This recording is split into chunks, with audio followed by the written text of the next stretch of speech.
esto es Entrevista Verdadera, iniciamos el programa en vivo y en directo aquí en la red.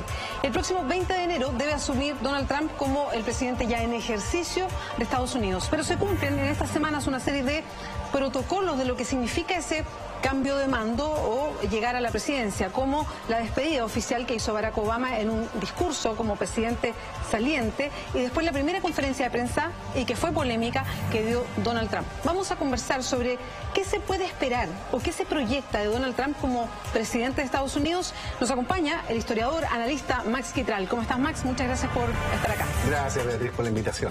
Bueno, la pregunta está puesta sobre la mesa para empezar a conversar. ¿Qué podemos esperar de un hombre como Donald Trump al frente de Estados Unidos? Bueno, principalmente esta búsqueda de reorientar la política norteamericana, de volver a situar a Estados Unidos en el concepto internacional, de ser uno de los países que lideren ciertas agendas internacionales y obviamente también ver cuál va a ser el reordenamiento internacional con ciertas alianzas políticas que puede establecer desde el punto de vista de las relaciones internacionales, puntualmente con Rusia, que es uno de los aliados que ha tenido en el último tiempo Donald Trump y que no lo ha escondido a través de los medios de comunicación. Lo ha dicho abiertamente. Entonces a mí me parece que eso es muy interesante en términos de cómo se va a reordenar el escenario internacional, qué va a pasar con algunas potencias que miran con cierto recelo la llegada de Donald Trump, particularmente China. ¿Qué va a pasar con México? Hay cierta incertidumbre, si efectivamente el Donald Trump candidato va a ser el mismo que el Donald Trump presidente. Bueno, yo te iba a preguntar eso, porque muchas veces, y harta explicación de analistas, incluso columnas en Estados Unidos decían, ojo, este es el Donald Trump candidato, como presidente va a ser distinto, el llegar a la presidencia hace que los discursos se moderen, que hay un tipo de institucionalidad tan arraigada y fuerte en Estados Unidos que es difícil que un presidente escape un poquito a la línea. ¿Eso es así? Mira, yo creo que hay que entender que Trump no es por así decirlo, un político tradicional. Yo lo califico como un outsider, ¿cierto? Que no responde a las lógicas de partidos tradicionales. De hecho, descolocó mucho a gente vinculado a su partido. Y por tanto, él ha tenido un cierto carisma, más bien vinculado a las comunicaciones y a ser toda una especie de personaje dentro de la política actualmente. Y yo creo que no va a cambiar mucho su estilo, Yo no, o sea, el candidato va a ser muy parecido al presidente. Exacto, yo no veo que vaya a tener una posición distinta a lo que ha hecho actualmente. Bueno, por lo menos antes de asumir ha seguido un poco la misma línea, ¿no? Además porque el votante que confió en Trump cree en ese tipo de presidente, cree en ese tipo de político, que además también ha manifestado posición muy contraria a los partidos tradicionales, o sea, ha tomado distancia, ha puesto muy en claro de que él ha ganado más allá del respaldo de los partidos, pero me parece que no va a tener una posición muy distinta a lo que manifestó dentro de su campaña presidencial, porque además sería traicionar un poco a ese votante que confió no solo en fomentar el empleo, sino que también cuál va a ser la posición que tiene con respecto al tema de la inmigración. Yo ya voy a entrar a la migración, a Rusia, a su gabinete, pero antes quiero quedarme con otro tema que también lo afectó mucho en la campaña, que fue su relación con los medios de comunicación. Sí. Los medios de comunicación en Estados Unidos, muchos de ellos, la mayoría, generalmente sus editoriales dicen por quién están. O sea, hay una transparencia con las personas que los leen desde siempre, es una tradición allá. Pero aquí no solamente fue dar preferencia, sino que los medios estaban contra Trump, y fue muy notorio. Él mismo lo dijo en muchas oportunidades, que los medios representaban el establishment también, y por eso es que a él no lo querían. Exacto. En la conferencia de prensa, donde respondió todas estas preguntas, ya vamos a hablar de eso, uno de los puntos que se viralizó, me imagino que muchos de ustedes lo vieron, es el momento en que tiene un enfrentamiento verbal bien rudo con un periodista de CNN en específico. Y le dice, a usted no le voy a permitir que me haga preguntas, y lo hace callar 1, 2, 3 veces, y le dice, porque ustedes entregan noticias falsas, en fin. ¿Qué se puede esperar de esa relación del presidente Donald Trump con la prensa? Lo que pasa es que yo creo que hay que también es interesante ese análisis, ese diagnóstico de cuál fue el rol de la prensa durante la campaña. Claramente todos los medios, los grandes medios, estaban en contra de Trump porque representaba una oposición a lo que estaba construyendo Estados Unidos, no solo lo que podía representar Hillary Clinton, sino que también lo que estaba representando Obama, y su discurso anti-globalización, su discurso en contra del libre comercio, los daños que había provocado en la clase obrera norteamericana, naturalmente que golpeaban intereses norteamericanos. Entonces, él estaba muy claro de que toda la prensa estaba en contra porque era un personaje que iba a dar un giro distinto a lo que se estaba haciendo actualmente. Ahora, lo que yo creo es que va a pasar cuentas desde el punto de vista político en términos de cuál va a ser su relación con la prensa. Y claro, CNN es uno de los canales que él ha apuntado directamente como un canal que trató de bajar su imagen, perjudicarla, para que la candidata Clinton llegara finalmente a la Casa Blanca. Yo creo que va a haber una relación bastante tensa, ¿ah? No todos los medios, pero particularmente él creo que hoy, en su presentación el día de ayer, lo hacía explícito. Entonces hay que ver bien cómo se va a estar dando esta relación que, a mi modo de ver, va a seguir tensa, y vamos a ver cuáles van a ser las editoriales que a partir de ahora se van a estar construyendo en razón de la imagen de Donald Trump. Sí, claro. Todo esto tiene que ver con, además, una versión que apareció en diarios norteamericanos de la posibilidad de que la inteligencia rusa tuviera información que podía comprometer al presidente de Estados Unidos y la posibilidad de chantajearlo. Él niega todo esto, desde Rusia también lo negaron, pero se transformó en un tema mediático y que cuestiona directamente la capacidad de manejo que puede tener el presidente con antecedentes que estén en otros países, en otras potencias sobre él. ¿Cuánto peso tenía todo esto para que los medios, algunos medios grandes lo contaran y otros medios incluso profundizaran y mostraran parte de lo que supuestamente es esa evidencia? Mira, yo creo que hubo un análisis bien interesante dentro del equipo interno de Donald Trump en esta relación con la prensa. Él parte de la base de que está toda la prensa en su contra, por tanto tiene que tener un diseño comunicacional que responda un poco a ese antecedente, en términos de que siempre trató de acusar y responder de mala forma cuáles habían sido el tratamiento mediático que le habían dado algunos medios de comunicación. Y el discurso de que estaban comprometidos con el establishment me parece que también de alguna forma debilitó esta irrupción mediática de algunos periodistas en particular. Pero claro, de ahora en adelante hay que ver cómo va a estar la prensa permanentemente hostigando, estar buscando algunos elementos que comprometan de alguna forma la imagen y la popularidad de Donald Trump. Pero yo creo que ahí él va a tener, insisto, una relación muy tensa, que no se extraña desde el punto de vista de la política, pero también en el rol de la prensa. Pero hay que tener mucho cuidado porque, de alguna forma, y tú bien lo mencionabas, muchas veces los medios de comunicación norteamericanos responden a otros intereses. Y eso también lo está haciendo muy explícito dentro de la manifestación pública. Bueno, es una manera de defenderse. Es una manera, claro, y el votante, yo creo que, no sé si de alguna forma eso va a afectar la imagen, lo digo sinceramente, pero claro, ellos, los votantes, los que confiaron en Donald Trump, partían de la base de que era un candidato anti-establishment y por tanto la prensa está asociada justamente a ese sector más duro que responde a intereses que están por sobre la esfera del presidente de Estados Unidos. Vamos ahora a este reordenamiento de relaciones, si es que efectivamente existe. El mismo Donald Trump responde cuando le preguntan por Rusia y específicamente Vladimir Putin, que dice, bueno, que mejor que tengamos una buena relación con Rusia, que haya una buena relación entre Donald Trump, él mismo se mencionaba así en tercera persona, y Vladimir Putin. Eso nos puede ayudar, no tiene por qué ser negativo, lo planteaba de esa manera. ¿Esa frase implica que puede haber una fórmula distinta entre Estados Unidos y Rusia de verdad? ¿O el peso de la historia y de lo que es Estados Unidos, independiente de lo que puede pasar con un presidente, reordene esta ubicación entre los dos países? Yo creo que sí, a mí me parece que, porque aquí hay un factor externo, que es la situación de Medio Oriente, y particularmente Siria, en específico Siria.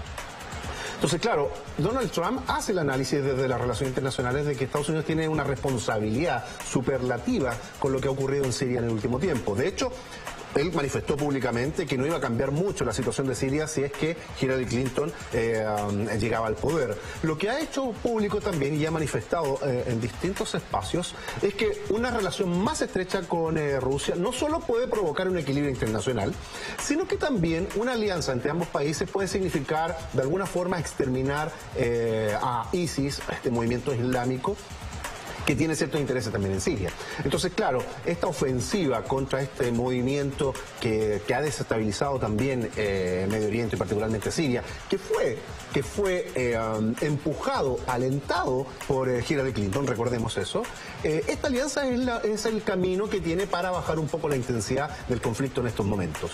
Por tanto, yo creo que eso también le da cierta imagen internacional a Donald Trump. Me parece que por ahí va, de alguna manera, esta alianza que, sinceramente, donde creo yo que Estados Unidos y Rusia van a tener una posición mucho más estrecha en razón a lo que estaba ocurriendo con Obama y Vladimir Putin, que sinceramente se habían distanciado mucho, las relaciones estaban muy tensionadas, y creo que con Donald Trump va a cambiar eso.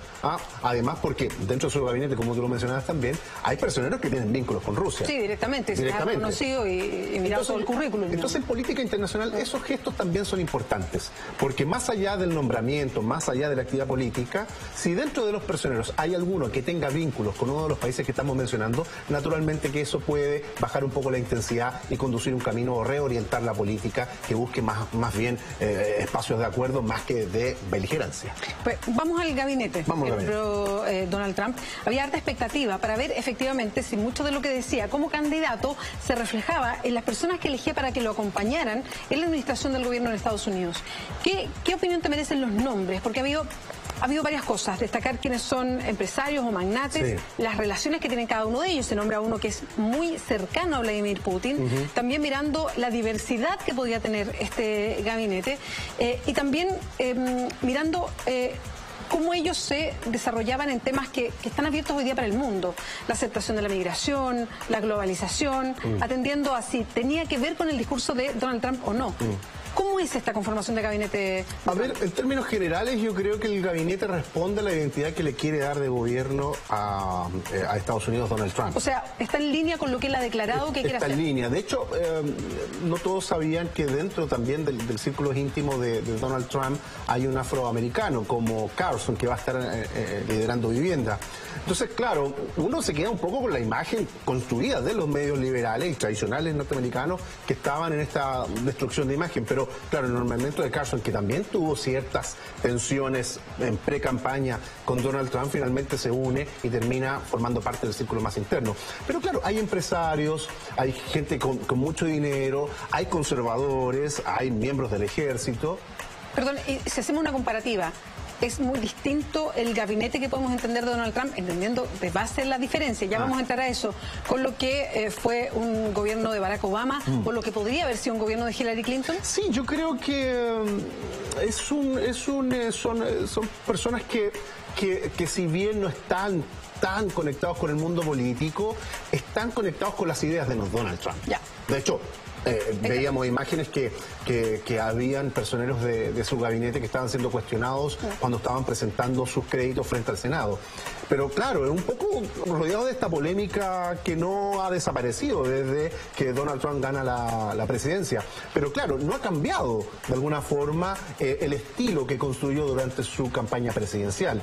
Insisto, porque el votante norteamericano estaba de acuerdo en el discurso construido por Donald Trump. Por tanto, cambiar esa posición, naturalmente que podría haber golpeado los indicadores de popularidad.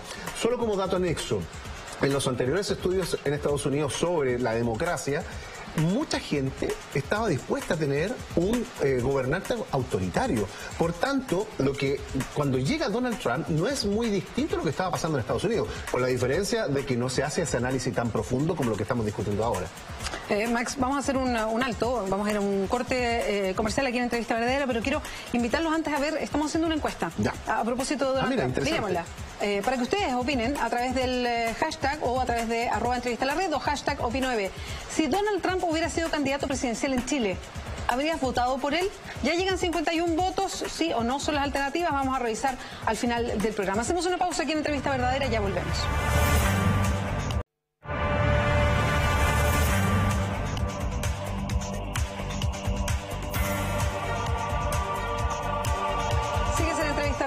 Seguimos conversando con Max Quitral, analista. Estamos hablando del gobierno de Donald Trump en el momento que asuma el próximo 20 de enero. ¿Qué podemos esperar de un presidente de Estados Unidos como Donald Trump?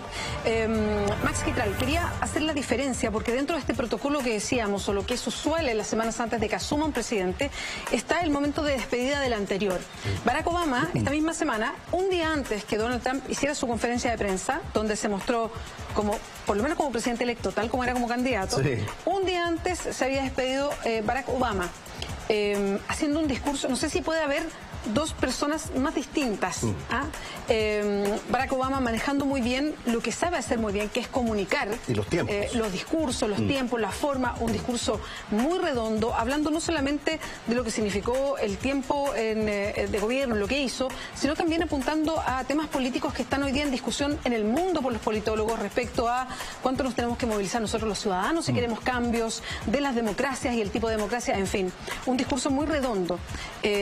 ¿Cuánto es el éxito que pudo haber tenido en el desarrollo de sus ideas un presidente que fue un símbolo como Barack Obama, cuando finalmente le termina entregando la banda presidencial, como decimos en Chile, a alguien como Donald Trump? A ver, se construyó una imagen diferente, por llamarlo así, de Obama, con su eslogan Yes We Can, ¿cierto? Como desafiar a eso que estaba de alguna manera trabado. Hacer cambios de verdad. Exacto.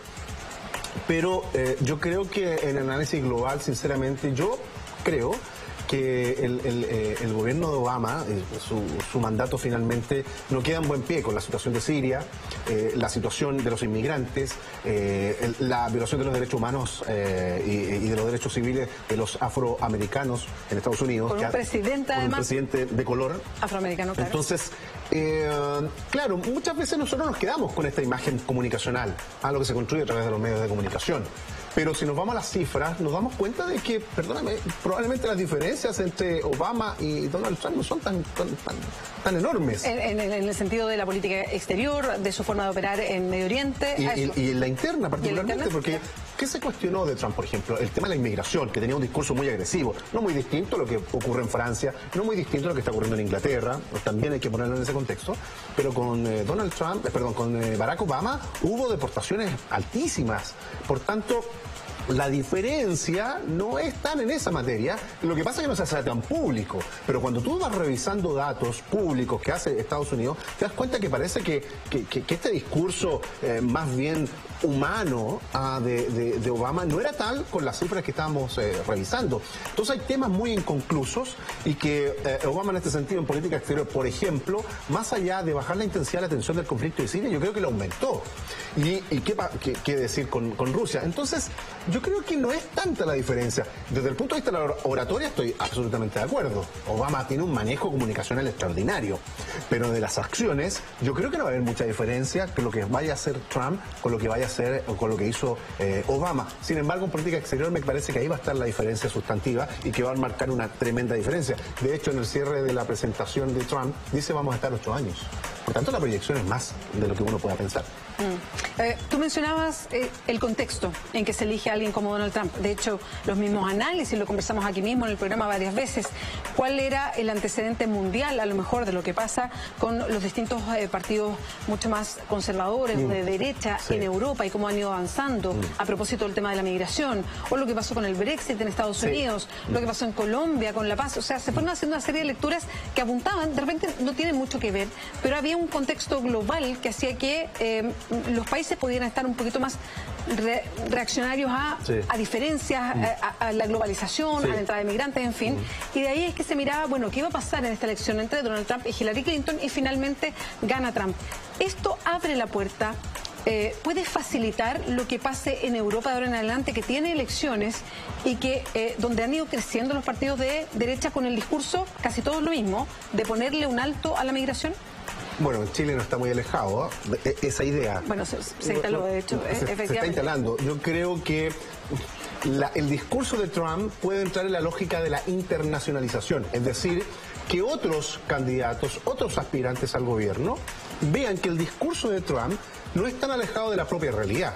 O sea, Brexit, Francia y otros casos que podríamos perfectamente hablar, están tomando esa posición y consideran que ese discurso agresor, ese discurso virulento con respecto al otro, al inmigrante, te permite ganar elecciones. Entonces yo creo que se puede dar perfectamente un discurso que sea acomodado a la propia realidad, aunque obviamente marcando las diferencias.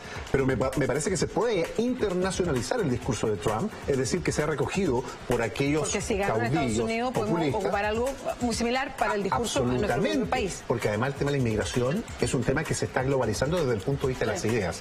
Y me parece que puede ser perfectamente un tema que marque la pauta no solo en Europa, también en América Latina. Ahora, cuando uno mira cómo avanza y uno asume que se avanza siempre, no siempre se avanza, pero cómo avanza el mundo, cuando hay un discurso como el de Donald Trump que de alguna manera trata de retroceder o ponerle un freno a las cosas que parece que son inevitables, la globalización, que además lo marcan las tecnologías, no solamente el ingreso de gente de un país a otro, sino las mismas tecnologías, la misma migración por un tema de que las barreras, bueno, Europa dio un paso cuando se unió, digamos, que las barreras empezaron a tener menos sentido. A debilitarse. Exactamente, cuando la inmigración es algo que tiene que ver con la globalización, cuando hablamos de cambio climático y lo que esto significa, y ya lo notamos algo presente por los análisis que hay, incluso en Chile. Cuando hay alguien que tiene un discurso contra la globalización, cuando mira con sospecha lo que pasa afuera, cuando no cree en el cambio climático, que lo he dicho tal cual. El mercado. Cuando se dan esos tipos de discursos y uno entiende que todo va hacia allá, ¿cuánto efectivamente puede alguien tomar y frenar esto que uno considera que es casi algo inevitable? Sí, fue muy curioso porque justamente todo lo que tú dices estaba dentro de la campaña de Donald Trump. Por eso era el candidato anti-establishment. Y de hecho su campaña también estaba relacionada con nuestro país, con el TPP. Recuerda que él manifestó una posición muy dura con respecto al punto de estar en contra y que si él era electo iba a terminar con eso. Sí. Entonces, eso de alguna manera descolocó a los sectores más progresistas o de izquierda de nuestro país porque no concebían que un candidato que fuera muy violento en su discurso, tuviera una posición al respecto.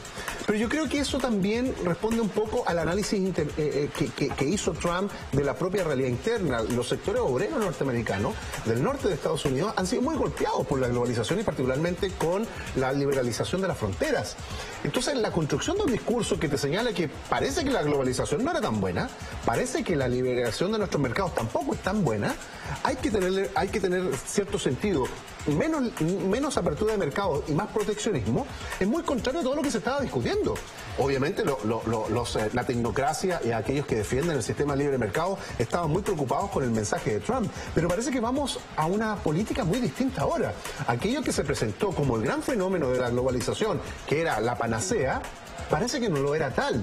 Y bueno, Estados Unidos, siendo uno de los principales impulsores, Barack Obama, un presidente abierto totalmente a la frontera económica, estaba muy cuestionado con las políticas de Donald Trump actualmente. Entonces probablemente nos vamos a encontrar con una política que se va a reorientar y que este discurso de que la globalización y el libre mercado era lo mejor, parece que no era tal. ¿Se le va a poner un freno? Y se le va a poner un freno. Y Estados Unidos, que sea Estados Unidos quien cuestione el libre mercado, a mí me parece que es tremendamente significativo desde el punto de vista de la política internacional.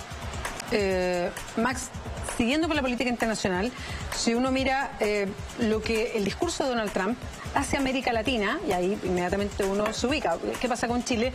La verdad es que yo no lo he escuchado nunca, pero te pregunto a ti porque estás más enterado, pero no lo he escuchado nunca hablar más allá de México. Más allá de México, o sea, sí. A México lo menciona, de hecho, insistió en que iba a ser el muro, Exacto. Lo insistió en la conferencia de prensa, sí. Ya hay respuesta de México porque el presidente Peña Nieto dijo que no iban a tolerar nada que estuviera en contra de que fuera en contra de la dignidad de los mexicanos, pero no solamente Donald Trump dijo que iba a ser el muro, sino que además insistió en que lo van a terminar pagando los mexicanos. Exacto. Aparte de México, ¿Donald Trump mira al resto de América Latina? Mira, yo creo sinceramente que en alguna forma lo va a tratar de comenzar a mirar. Tal vez con la relación con Rusia que vaya a comenzar a establecer de ahora en adelante, recordando que Rusia paseó por América Latina sin ningún problema, entendiéndose que puede ser una zona de construcción de negocios a futuro. Bueno, siempre desde el punto de vista de negocio, ¿no? Desde el punto de vista del negocio. Pero yo creo que en el caso particular de México es ahí donde se va a focalizar, absolutamente, más allá del TPP, que han manifestado alguna posición. Pero no creo tampoco que sea, porque América Latina nunca ha sido preocupación de Estados Unidos. Sí, nunca ha estado principal en los discursos. Claro, no es algo de la política exterior norteamericana que diga, sí, tenemos que tener vínculos. Son otras las necesidades y otras las aspiraciones. Pero con el caso mexicano es muy distinto, porque tú bien lo señalas, dicen, Trump, mira, los mexicanos van a terminar pagando. Claro, el presidente mexicano puede decir, nosotros no vamos a pagar nada, pero hay otros mecanismos que perfectamente podrían cobrarse, como por ejemplo las remesas.